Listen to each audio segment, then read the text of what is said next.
So you got the Kelly Slater Wave Park, which is generating one experience, and then you've got the Cove from Wave Garden, and then you've got the BSR one, and Palm Springs Surf Club's got a different one, and Urban Surf's is using the Cove, and you've got all of these different manufacturers producing different technologies to create waves, and they're successful in creating high volumes of quality waves, which is actually, if I go surfing down here in Laguna, if I have 5 waves, it's a pretty good session.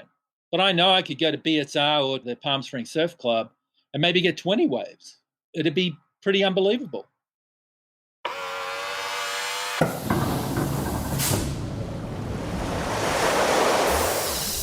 Caught my first tube this morning. Sir. Welcome to Beyond the Ocean, the podcast exploring surf parks and the impact of technology on the future of surfing. We speak with technology leaders, investors, operators, and surfing legends to explore this exciting new movement. I'm your host, Chris Kluesener. Hey guys, this is Chris with Beyond the Ocean. Super excited to bring you our next conversation today with Mr. Ian Cairns. Ian is a surfing living legend. He's been a competitor, a coach, contest director, and promoter of surfing over the years. He's a former champion surfer himself and was incredibly influential in establishing the world professional surfing circuit as we know it today, including the formation of the ASP, the Association of Surfing Professionals, and influencing the WSL, the World Surf League, which is where we all get our pro surfing action and content today. Ian's role was to help devise and develop a rating and scoring system for surf events. So he's been there from the very beginning on what makes a great surfing experience. Today, Ian is still leading the way in terms of his role, helping to democratize access to surfing through some new projects he's working on, which we talk about in the interview. He's also toured many of the leading surf park facilities out there, including the Kelly Slater Wave.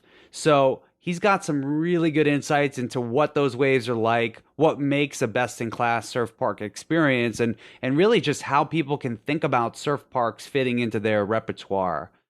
So without further ado, please enjoy this super fun conversation with Mr. Ian Kanga Cairns.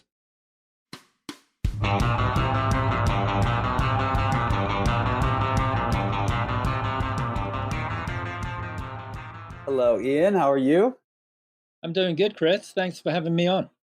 Yeah, thanks for taking the time. And I'd love to just start and kind of have you share a little bit about your background and what you're working on. I lived in Sydney as a kid, got my first surfboard at Avalon. I used to borrow boards out of the Surf Lifesaving Club and, got the bug for surfing. Before that, I made some Pipo boards in a wood shop, and my dad taught me how to body surf with a hand plane. So it's funny, I see all these pictures of Little Avalon recently with the big swell in Sydney. I used to surf that on a Pipo board, kneeling up on a piece of plywood before I even had a surfboard. So Christmas of 1965, I got my first surfboard. And in January of 1966, we got in the Falcon, me and my brother and sister in the back seat, and we drove 2,500 miles to Perth. And my dad had rented a house about 5 doors from the beach at a surf spot called Isolated in Cottesloe in Perth. And effectively, that's when my surfing life began. Up before school, out in the surf after school, rain, hail, or shine, pretty kind of crappy waves, small reef breaks. Later in 1966, I took a trip down south with some friends from a surf club and discovered Yellingup and Margaret River. So little did I know, a 3-hour drive from Cottesloe was the North Shore of Hawaii, effectively. There's incredible reef waves, big, powerful. And, I discovered that I like doing that stuff. I started doing that. I won a bunch of state titles and mostly in good surf. I was on the West Australian team in 1967 and watched the greats. Wayne Lynch was in my junior division, but I watched Midget, Nat, and Keith Paul and Robert Keneally. Ted Spencer, all the great names of Australian surfing, Midget Farrelly. Became friends with Midget and got boards from him. And Midget taught me how to shape. So after I finished high school, I went to Sydney, 18 years old, learned to shape, just started traveling. That was one of the first times that I actually drove across Australia after myself. In those days, the trip across Nullarbor was about 1,200 miles of dirt road, the main highway, and literally 2-lane track, and just so bumpy.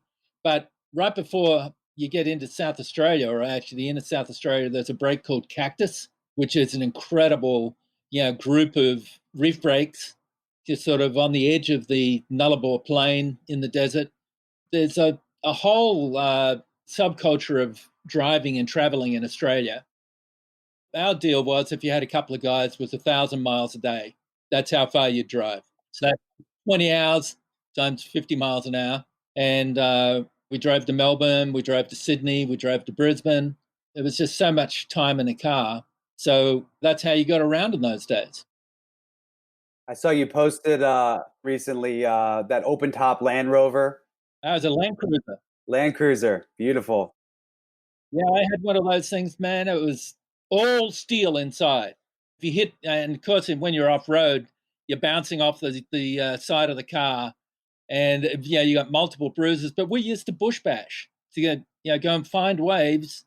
You would just drive through the bush because in Australia you have the huge steel bars on the front called bull bar, and you could just mow stuff down. And growing up in Western Australia, before there was a national park, searching for waves, discovering surf spots, naming surf spots, beaches with no footprints ever. That was how I grew up. Just the most amazing experience.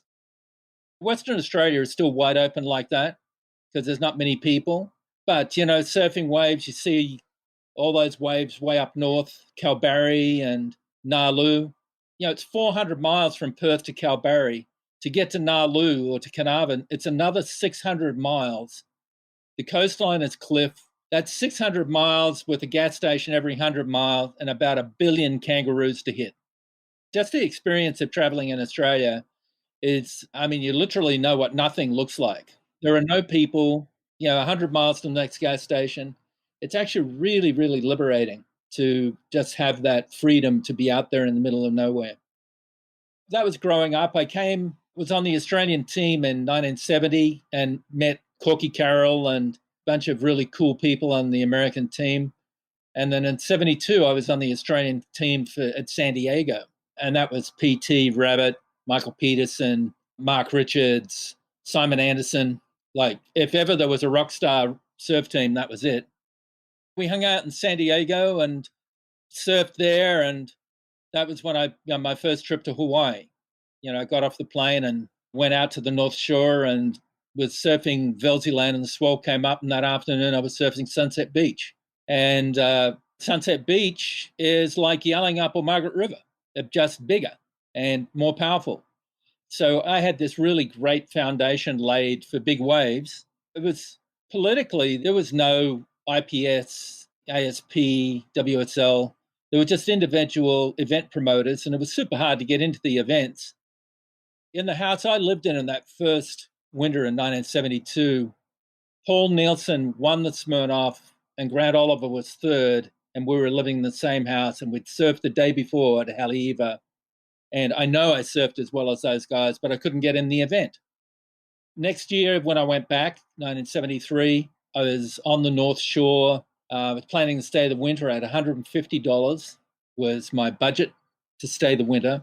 And I rock up at Laniakea as a second alternate in the Smirnoff, and the entry fee was $100. So I gambled my whole winter on entering this contest. But Laniakea was 10 to 12 feet, massive northeast swell, incredible long right-handers, just absolutely smoking, unbelievable, beautiful. And I made it through my first heat, through the next heat, through the semifinals. I'm in the finals. I'm making money. And only two of us in the six-man final, Jeff Hackman and I, sat way out the back. And the set comes, and it's a 12 feet, 4 or 5 wave set, and Jeff just goes for this wave, and I'm screaming, go, go, go. And I paddled over, and the next one was bigger and better. And I rode that thing. And Hackman says that he looked over his shoulder and saw me on the next wave and he knew he was done. So I went from an alternate. In those days, the Smirnoff was the world championship, to world champion. Won $5,000, which was huge money back then. And all of the angst and confusion and lack of confidence that you have, because you, as a competitive athlete, you spend more time losing, to actually be validated by winning that event and being invited to the Australian Sportsman of the Year. It was not only a dream come true, but it was also because I didn't go to university. I just went surfing, learned how to shape. My dad was an engineer.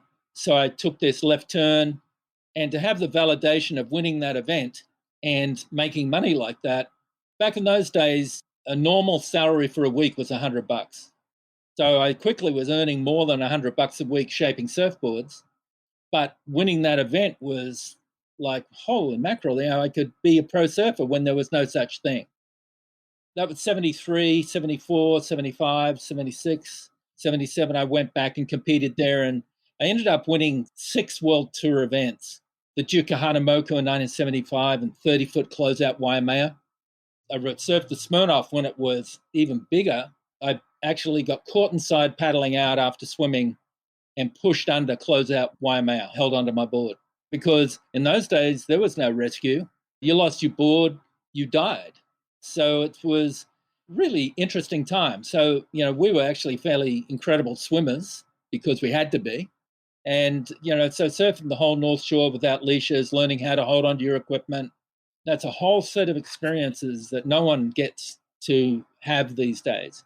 That whole idea of being confident in absolutely mind-blowing, stupid conditions and knowing that you're able to swim in safely. That's a level of confidence. And the idea back in those days was pride in being able to hold onto your board, pride in being able to push under waves, because we were out in the water with Eddie Aikau and Clyde Aikau and Barry Kanaiapuni, some of the most iconic names ever in surfing. And you had to hold your own against those people. It was absolutely an amazing, amazing time. I mean, I know guys that, they're surfing incredibly now, but there's a lot of people that don't have that entire waterman knowledge. How do you lose your board at sunset? Where do you swim? There'll be people that are probably maybe even on the tour who've never had their leash break and had to swim in at sunset. I mean, it's an experience. How do you think the bush bashing and exploration of your early days kind of drove you and helped motivate you and increase that confidence when you were actually out there competing on this world stage? In those days, I mean, we were poor. We didn't have much money. I had to work to buy my car. I didn't buy a new Land Cruiser. I bought an old Land Cruiser with miles. I've welded stuff to put roof racks on. I think it makes you more self-reliant and makes you confident that you can overcome things. When you're out bush bashing and you get bogged, there's no tow truck, no AAA. You dig it out yourself. You jack it up, you find some brush to put underneath the wheels and you get out by yourself. The whole idea of being self-reliant is part of it, built into our character as Australians from that era. And then brash and confident. We're brought up to be, have pretty wild banter between people. You got to learn how to hold your own. And sometimes, it comes across as pretty rough and outback to Americans, but it's just our way, And if you can't hold your own, you go to the pub and you can't hold your own, you're in trouble. And so it's just that whole background. You didn't have options. Did I want to, keep working for my parents, or did I want to make a way for myself? So I had to succeed. There was no backup plan. There was no $1 million a year Quicksilver sponsorship. What's going on today? And in fact, I think that money has actually really been a major negative in the whole idea of professional surfing, because it actually strips a lot of people of motivation. Like, if you're already making huge amount of money, so I didn't win, no big deal. Well, if we didn't win, we didn't eat. So there's a really big difference in terms of motivation. And a lot of times, when I'm coaching people, I come across as pretty hardcore. But the bottom line is there's some people out there that are hard to beat. And you better be darn hardcore, or more hardcore than anyone, if you want to maximize the potential of your talent. What kind of coaching are you doing now? I coached the USA team for a few years, and we won 3 world titles, in the World Games with pro surfers like Corey Lopez and Ben Bourgeois, Sage Erickson, and also Courtney. Like, that was a pretty cool team in Costa Rica. I won the Masters in El Salvador. My wife Alyssa was on the women's side, and Jimmy Hogan and Tom Curran and the men. And I won the World Sup Championships with Sean Pointer, who I went and coached and helped him win the world professional title. It's actually really, really satisfying to win. And you learn as a competitor. I mean, there's a lot of losing going on. So when you win, it's incredibly satisfying. And as a coach, it's the same thing. You do a lot of losing. And then to figure out the game and figure out how to motivate individual people to be their best, that's a massive intellectual challenge and personal relations. I'm pretty straight talker because you only get one chance at being a young world-level athlete, and you can't piss the time away. Like, the time is now, and you got to work hard, and you got to work harder and harder and be more self-critical than you've ever been for anything, or else you get beaten by some other mad dog. Now, in these days, it would have been, in the old days would have been an Aussie or a Hawaiian, but now it's some Brazilian come out of the favela where he's going to go back and die in the favela as a drug dealer, or he's going to win a world title surfing. The motivation for people who come from hard backgrounds is pretty hard to beat. And that's why some people that, in particular, Americans are fundamentally insulated from hardship, no matter what your level of economic quality of life. The worst case here is still pretty darn good. The motivation necessary to actually rise to the very top, sometimes Americans don't have that same motivation. I stopped doing the USA team because parents and kids thought I was too hard on them. So we can look at the results of the people since that time, where they've gone in the QS and onto the CT, and there's not many of them on the CT. I mean, Connor and Kanoa are the 2 that made it through. The rest of the people with aspirations, even if they're talented enough, they're not hard enough on themselves. They don't drive themselves hard enough. What are some of the tactics or ways you can train to build that mental toughness that you've seen work well over time?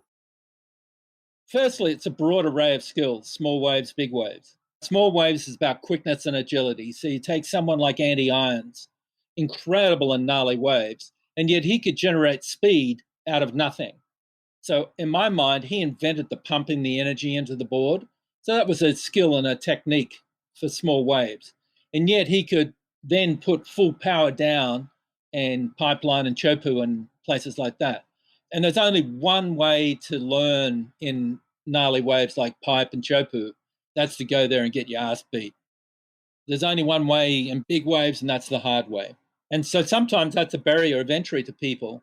When we took the NSSA team to Hawaii, we told them to bring 7.6 boards, and we just threw them in the water at sunset and 10 and 12-foot windy days. And, there's lots of stories by people like that. It was scary. But, here's the deal. It was go out there now or get on a plane and go home. This is an absolute necessary rite of passage. And that's why you see someone like Jack Robinson, who's a talented surfer in small waves, but on gnarly waves, like there's maybe 1 or 2 people in the world ever that are as good as him. You look what he did to the box last year was just like priceless. And that's because he's been out in really gnarly heavy waves over and over again. So you're going to put him out at Chopu, you're going to put him out at Cloudbreak, you're going to put him out at Pipe. I mean, the guy's going to be an instant high-level competitor, especially in hard waves. And that's because he's done the work. Fast forward now, this new thing going on with surf parks. That's kind of why we're here, is to take everything you just shared, that mental toughness, that get out there and the gnarly experiences. And now you think about doing this in a pool, which almost, when you put it that way, sounds almost like way easier, luxury. But how do you think about surf parks fitting into this training regimen and helping to kind of shape that athlete of the future? Well, I've always believed in surf parks. I'm the guy that did the Inland World Championships at Allentown. I look at some of the pictures, in my memory, it was just horrible. But I look at some of the pictures and I compare it to Thaley Street and Laguna Beach, and it actually stacks up. People surf in California and on the East Coast is pretty woeful most of the time. But that wave there was like that every day. So the ability to actually get repetition, which is you need a lot of waves, it's that 10,000 hours thing, You got to get a lot of waves, you got to ride a lot of waves, you got to practice things over and over. And we're seeing it now at BSR, where they've got that wedge section and, the 11-year-old girls landing air 360s. There are Josh Kerr's little girl and the other girls are doing better aerial maneuvers than any surfer, women's surfer on the world tour, without doubt. And that's because they're getting the repetitive practice in that one wave over and over again, front side, back side. I think it's important from a repetition standpoint, but the things you don't get in a wave park is big, powerful, gnarly waves. So this is a challenge to you guys over there in the wave park world. You got to have a wave machine that will produce a 10-foot gnarly wave with a stand-up barrel, not a crouch-down, lay-down barrel like in Lemoore. So that's another goal for the future for the wave park world, to be able to slice and dice. And actually the people at Surf Lakes, with the one plunge with 5 different reefs with lefts and rights, they have 10 people surfing at the one time, but they have different types of reefs. And so they have a dredging right-hand barrel that's maybe head high. And when Joel Parkinson can't make a takeoff, that thing's pitching. So it's actually good to see that a machine in its formative years being able to generate that kind of a wave. And so what's going to happen, the progression that's going to occur quickly now because of competition, right? So you got the Kelly Slater Wave Park, which is generating one experience, and then you've got the Cove from Wave Garden, and then you've got the BSR one, and Palm Springs Surf Club's got a different one, and Urban Surf's is using the Cove, and you've got all of these different manufacturers producing different technologies to create waves, and they're successful in creating high volumes of quality waves, which is actually, if I go surfing down here in Laguna, if I have 5 waves, it's a pretty good session. But I know I could go to BSR or the Palm Springs Surf Club and maybe get 20 waves. It'd be pretty unbelievable. And what if you went to Surf Lakes when they get that thing rocking and rolling? You might be able to have 2 or 3 sessions a day with 20 waves each. Like, that's a big deal. That's value for money. A lot more frequency, a lot more opportunity to train, get out there, get after it. I'd love to hear more about your experience in Lemoore at the Kelly Pool. You've been out there a couple days, is that right? Yeah, I've been twice, and I was really intrigued because obviously the first videos that came out, the wave looked unbelievable. And one of the things is, you stand there and you go, okay, the machine starts up and it's heading down the machine, and you're looking at the back of the right-hander with the wind is offshore, blowing up the face. And this thing just goes and goes. It's 500 yards or something. It's unbelievable. But what blows your mind is the machine turns around and comes back the other direction towards you. And there's a left-hander coming towards you. So this backwards and forwards thing is just sort of like spun my head out for a bit. I couldn't really understand it. But there it is. So conceptually, I think it's actually really amazing. And then the length of the wave is incredible. The left-hander, I know that they can dial up all different sorts of waves, but the left-hander was kind of crumbly. And it was actually the feel of the whitewater washed out at the bottom of the wave. It's hard to get around. The right-hander, because it's front side, I really related to much better because the prevailing wind is offshore. And the thing is that it's this whole trip where you hear 30 seconds to go, and then you hear the machine start up, and then you're sitting in a dead flat pool, and then all of a sudden this piece of energy pops up like a peak, and you got to take off on this thing. And the right-hander is fast, just really, really fast. You got to go and go and go, and there's no visual indications. Like when you're riding an ocean wave, you will see a reef, and then you'll be, oh, here comes a shallow section. That wave there, it just sucks out.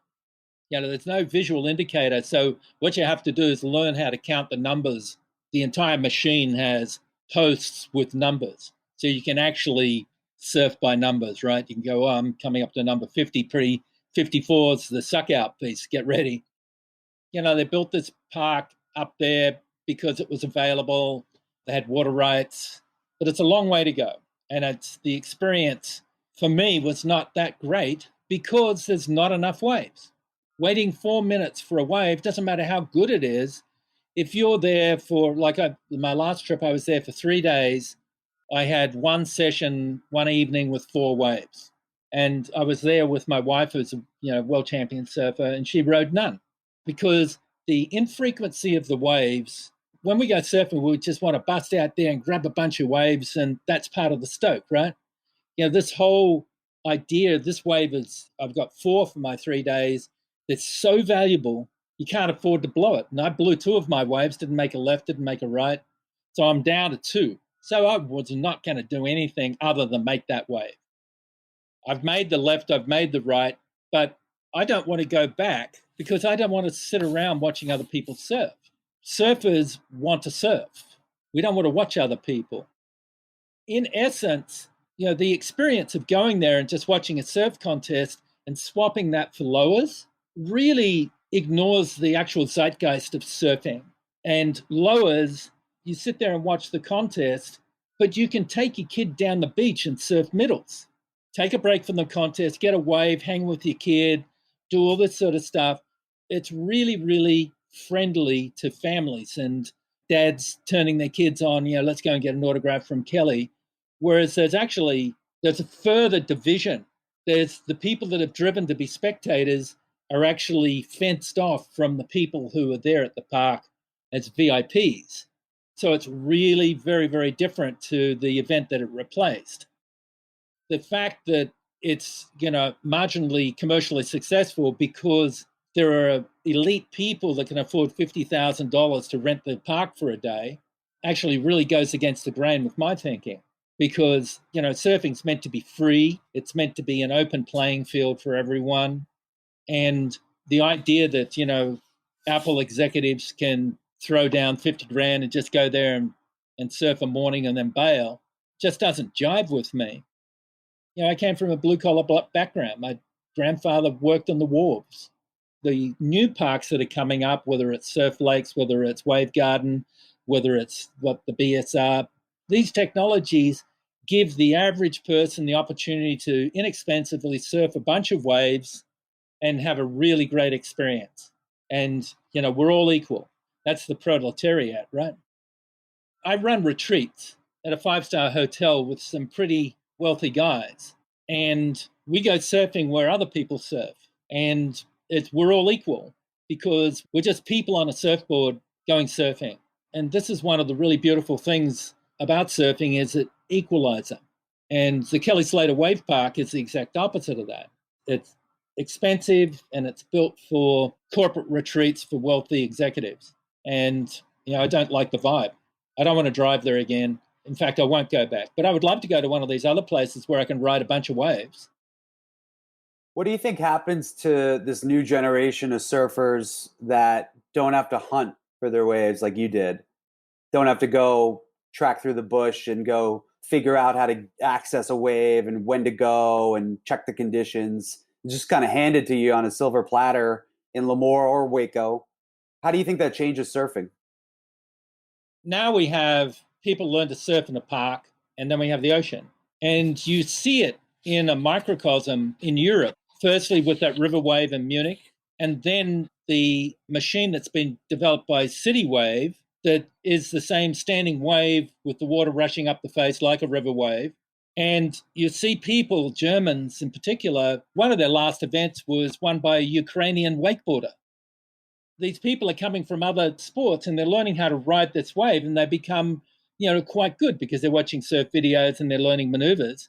But now you see them transition, because I follow a lot of these people on Instagram, and you see them transition. So they go down to Portugal for the winter, and then they're in the ocean and learning how to surf in the ocean. So there will be never will the idea of nature in the ocean ever be replaced, because that's where you put your big boy pants on. And that's where you go and get your ass kicked. You paddle out at sunset and you realize, holy mackerel, there's a mega rip. If I lose my board, it's going to go out past Camuland. I'm going to have to chase it. I might die. And so the stakes raise, but this fundamental low level of quality and style of surfing that gets developed in these parks will be tested in the ocean for true validity. It's going to be a wake-up call when folks kind of experience that ass kicking for the first time after, especially if they grew up surfing in one of these parks. So I think it'll be an interesting sort of cultural divide between the people who just prefer to surf in the ocean. It's free. They've got their local spot versus the people that have, chosen a park as their primary experience. But I'm sure excited to get in and experience it more myself and kind of get a better sense for what it's like. When you think about wilderness, you think about wide open spaces and you think about there being no people and you think about wild animals. Like there's a really special experience by hiking up into the mountains. And that's what I experience when I go back to Western Australia. I can paddle out at one of those reef breaks by myself amongst a school of salmon, knowing that there are big sharks out there and I'm 400 or 500 yards offshore by myself in 10 to 12 foot waves alone. And again, I'm brought back to that idea of self-reliance and my capabilities in the wilderness. If my leash breaks, can I swim the 400 yards in? If I get caught inside by a set, will I get pounded? Will I be okay? Just yesterday, a guy got attacked by a shark in Western Australia. It was as big as a Land Cruiser, they said. Fortunately, it chewed his leg, but it didn't bite it off, so he lived. So it was at the same bay at Bunker Bay, which is near Cape Naturalist, north of Yellingup. And those really vital and valid experiences for us as surfers to have, because we have to test ourselves against the force that controls everything we do, which is nature. What can we learn? Like the roadmap to being a competent surfer in big Hawaii or big Western Australia it's a thick book. It's an encyclopedia of surfing and physical skills that, people should aspire to actually go through chapter by chapter and learn this stuff. I mean, bouncing off the reef at Pipeline, that's a special experience. And that's what's so really extraordinary about surfing for me is this dichotomy of experiences. Yes, I would love to go out to Palm Springs and surf the Palm Springs Surf Club and ride a few waves in this, which would be a better experience than what I get down here at Laguna. I can wake up in the dark and go down to Laguna by myself with no one there and no noise and be amongst nature by myself. And there is nothing more spiritually uplifting than that experience of you immersing yourself in nature and getting the feedback from nature, which is how our species ended up being like we are. It's because we learned how to be part of nature. So the separation from nature, it's a bad thing. There's so many positive aspects that, why do you see people walking on the beach with their dogs? There's something truly amazing about the experience of going to the beach and the energy and life force that is the movement of the ocean. It's a spectacular thing. Those are the things you miss if you go to a wave park. You have a lot of passion for capturing that vibe and helping others to feel that too. And maybe you could talk a little bit about surfing.com and what you're working on there, because as you described it to me, it's really about helping people, whatever they're riding, whatever they're doing, to just get out and experience that connection to nature, the connection to riding waves. When you look back at my background, I learned to body surf with the hand plane with my dad. I rode a Pipo kneeboard. I borrowed a board out of the surf club. Those are three distinct surfing experiences that were before I actually got my first surfboard, which was 9.6. My second surfboard was 9.6. My third surfboard was an 8-foot V-bottom. So I was in the shortboard revolution. I rode and shaped twin fins, before Mark Richard made it famous, and went over the falls on a 5-foot twin fin at Margaret River on a 10-foot day. This huge experience in terms of the types of equipment. And I'm open-minded. We used to run the bodyboard tour, and all of these high-performance surfing that you see in the wave park, the bodyboarders were doing years ago. Aerials and flips and all this sort of stuff. Just look at Mike Stewart and all those guys. They're doing amazing stuff. Have you ever seen Mike Stewart body surf? It's mind-boggling how incredible he is. It looks like a dolphin in a wave. It's absolutely incredible. My mind is sort of like open to all of these experiences. You grew up in Australia with the surf club, so there's guys paddling skis and paddle boards, and there's surf boats coming in. So our world of surfing, in my mind, is sort of so big and so more expansive than this narrow shortboard. I'm going to ride shortboard till I die, and I'm going to watch the world tour and competition. At surfing.com, we're going to redefine what the word surfing means as a noun and as a verb. It's going to mean everything that you do in the water where there's some sort of energy, riding some sort of thing. And so that means these guys that are riding, I saw a photo of a guy riding down a river rapid on a log. And I'm just going, well, the guy's surfing. I saw a video of a guy jumping off the riverbank into a standing wave in a river and body surfing that thing. There are guys that are riding boards in Hood River on the wake of a paddle steamer. Josh Kerr was just in Houston riding 6-foot wake waves off a tanker. So there's all of these, stand-up paddle races and learning how to ride a 14-foot raceboard with no rocker on waves. These are the sorts of experiences that I love to have to broaden my skill set as a surfer. And also, each time I reach out, I find a whole new community of people in the world of surfing that are kind of cool, really nice people. Have a look at the evolution of foiling, how it's now guys are riding boards 2 foot long and carving backwards and forwards on, waves that barely break. There are now guys with sails that are going upwind and downwind and catching tons of waves, guys riding waves and pumping back out and riding more waves on foils. The explosion of different pieces of equipment and different ways of riding waves, downwind paddling on waves that are unbroken was kind of unheard of in my time. But now you're just going, guys are stand-up paddling, riding those waves. They're now riding them on foils. All of these things, it's just absolutely intriguing to me how many different ways it is to go surfing and how many different types of people you meet. I've got friends all over the world because I'm kind of like that. I see someone from a different culture and oh, hi, how are you? Where are you from?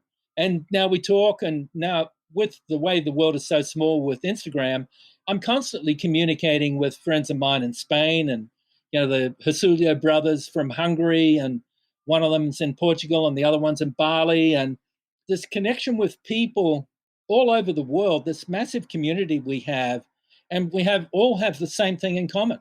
We just love to ride waves. And to us, it doesn't matter whether you're black, white, red, brown, green, shortboard, longboard, whatever you are, so long as you ride waves. If you're a beginner, like high five that person and give them some pointers. Encourage them to do better. Welcome people to our community. So in essence, surfing.com is about all of that. And it's about just welcoming people, and it's about telling the story. So, just became friendly with a guy who does surf lessons. He's a Brazilian guy that lives in Portugal, but he spent half his life in Sri Lanka teaching surfing. And I've become friendly with a guy that runs the Ashram Surf School. That's a yoga and surf school in India. This is the kind of ideas that make our world so big and are so interesting that when you're inclusionary, when you're inviting all these people into your world and you're encouraging them, you create a really, really cool vibe, a positive vibe. So there are people running businesses. So in surfing.com, we're going to give them a platform where that guy in Sri Lanka can promote his surf coaching business. So if someone from Europe wants to go to Sri Lanka, they'll be able to find his contact information on surfing.com. 2 years ago, I was coaching when Sean won the world title. We went to the Canary Islands. And Las Palmas is the capital. There's a bunch of surf schools there. Like, did I know that? No. It's this huge place. It's kind of like Rio. massive surf vibe. And I'm just thinking to myself, wow, this world that we live in that's evolved in this way in the 50 years I've been surfing, what a magical journey that is. And what great experiences so many people are having. And so when people are paddling in the Great Lakes, they think they're surfing. You're not just in Geneva looking at Lake Geneva, like you're thinking about being out there and paddling. One of our shows we're going to do is going to be in Lake Tahoe. We've got friends of mine that do downwind, OC1 downwind, stand-up paddle. There's guys that surf there. The guys behind boats are riding skimboards or sups, or they're foiling behind boats. I mean, all of these people, doesn't matter where you get wet. Like if there's some sort of a wave, people are riding it these days. And that's a really cool idea. And so World of Waves is our TV show. We're doing 20 episodes. We're going, probably 15 of them will be in America because of COVID. But we're going to drive and we're going to discover these experiences at all of these different places. And we are going to find amazing stuff. We're going to go to Cape Cod. I was on an email today with a friend who's at Cape Cod right now. I mean, Cape Cod is just like amazingly beautiful. We're going to be going to Montauk. We're going to be going down the East Coast. What would a surfing show be doing going down to the Florida Keys? Like, if you ever paddled amongst the mangroves out in the middle of nature, being high up and looking in the water and seeing all the sea life, it's magical. And so these are the magical ideas that is going to be in World of Waves, and we're going to communicate those on surfing.com. And so we're going to create this massive global community of people that are just stoked to do what we do. That is awesome. Really inspiring stuff. And I'm stoked to see on the website here and in some of the materials you've shared, some of the kiters as well. I'm an East Coast New York surfer, so it's we get a lot more wind than waves. So it's cool to see, and what I like to do is just get my shortboard out, put the kite up, better than paddling, And so it's stoked for the inclusion here. You need to look up Yahi Dayabowitz. He's a great surfer. He's a great stand-up paddler. He's won world championships in kiteboarding. His barrels on his kiteboard at Cloudbreak in Queensland, in that movie that he's done, are mind-boggling. And here he's in this massive barrel, and the lead's going out to the kite, cutting through the top of the lip. And I'm just going, oh my God, like, you're an amazing surfer. And it's amazing the kind of response you get when you are enthusiastically congratulating someone for being incredible, which is so opposite to our closed shortboard world, where everyone's pissed off and aggro at everyone else because there's not enough waves to go around, and you're on a fucking sup, and you're on a longboard, and what are you doing out here, old man? This whole love of the sport and sharing of the magic that we have in surfing in these urban environments, it's just woefully gone. And that whole local thing with the aggression and teaching kids to be aggro, that's bullshit. I didn't have to deal with that as a kid growing up because, I surfed alone so often, and I just don't get it. I'm stoked if I give you a really good wave and you have a good ride, because I know, what have I done? I've built goodwill. And what's the next thing you're going to do for me? You're going to give me the next wave. And so this whole idea of take, we just need to share the stoke, and our world will be a better place. And certainly in the world we live in today, that's kind of an important idea. Growth mindset. I love it. Well, it's a hell of a story. What would be the best way for people to get involved with surfing.com and just learn a little bit more about what you're doing, what you're working on, or even if they're working on something in this space, how could they get in touch? We'll have a newsletter soon. The beta site will be going live about mid-August, which will show what we're doing. You can sign up and join a newsletter, so it'll be there. You can go to surfing.social on Instagram and send us a message. The first World of Waves show will premiere in 120 million homes in the US on October 31st. So it's Saturday and Sunday morning, and it'll be 50 weeks or 52 weeks thereafter will be World of Waves on TV. It's got bigger distribution than any surfing show has ever had. we'll have about 1 million people a week as an audience. And it's just going to be telling these stories of just being stoked to go surfing at all these different places.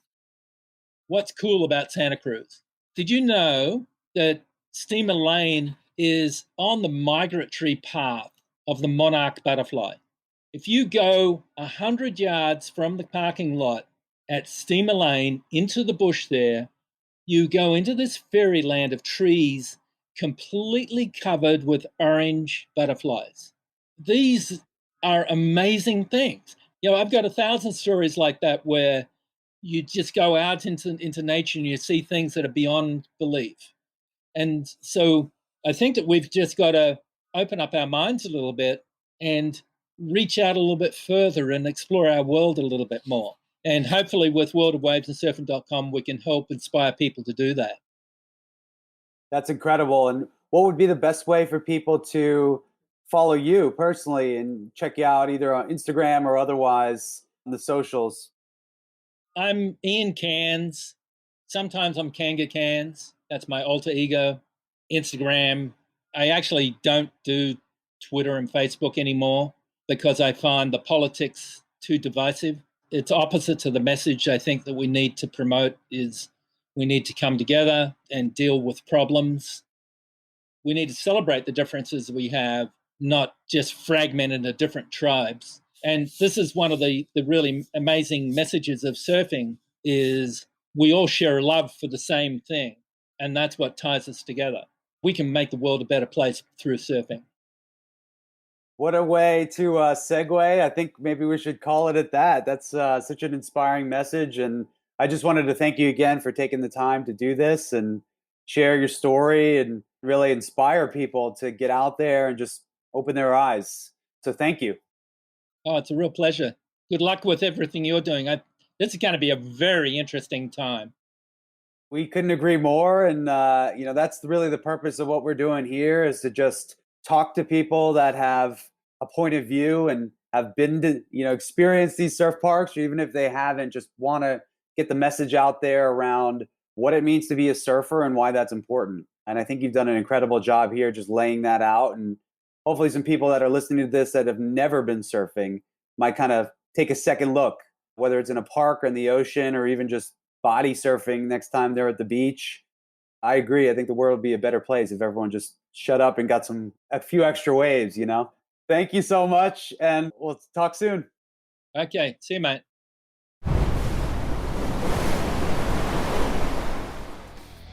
This show is powered by surfparkcentral.com, which is the leading platform for connecting surf park operators and developers with wave technology companies, suppliers, and investors.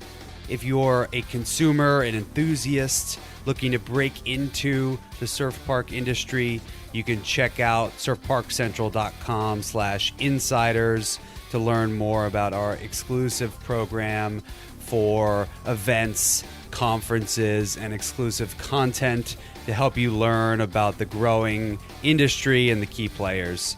Check it out, surfparkcentral.com.